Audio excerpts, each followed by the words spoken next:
3, Reds at number 2, Nationals at number 1. I only have one team in the same spot as they were last week. It's been changed a lot, and it might surprise a few people, my power rankings this week. Let's go right into them. Number 5, Chicago White Sox. Now, they only have 70 wins. There are a few teams that have more than them, but they have won 5 straight games. They're 7-3 in the last 10 games. Like I said, I believe that they can win that they are going to win that division in the AL Central. Very dangerous team. Young rotation with Chris Sale, or not all the way young, but Liriano is all right, but Peavy's having a good year. They have a very, very young bullpen with a lot of guys who aren't really known, but who can throw hard and have really good stuff. Watch out for that bullpen, and then the lineup, a good mix of veterans and young guys.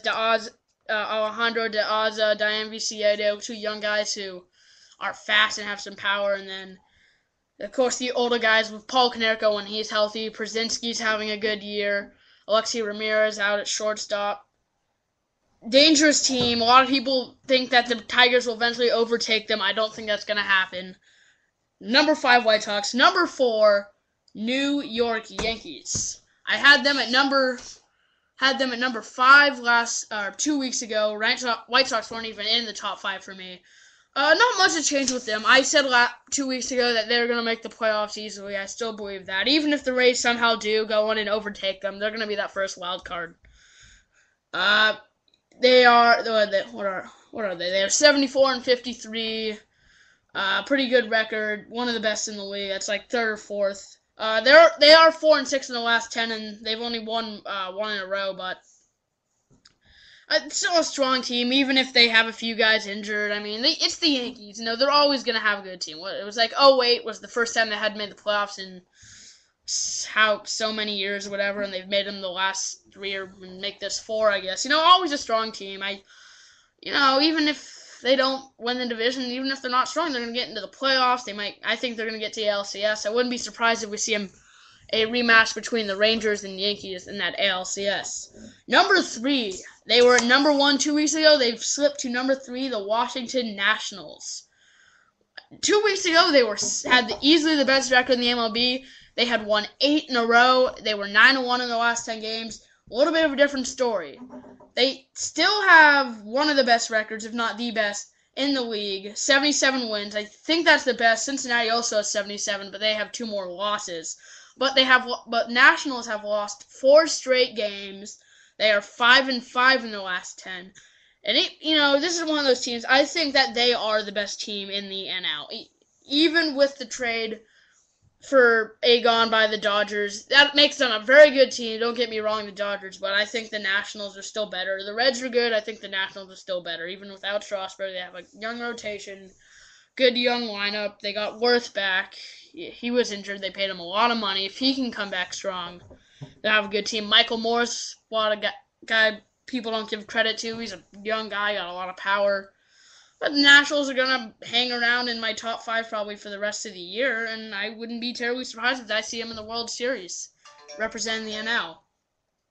Number 2, this team was also number 2, behind the Nationals 2 weeks ago. Now they're behind someone else. It's the Cincinnati Reds. They also have 77 wins. They have 2 more losses, but that's only because they have played 2 more games.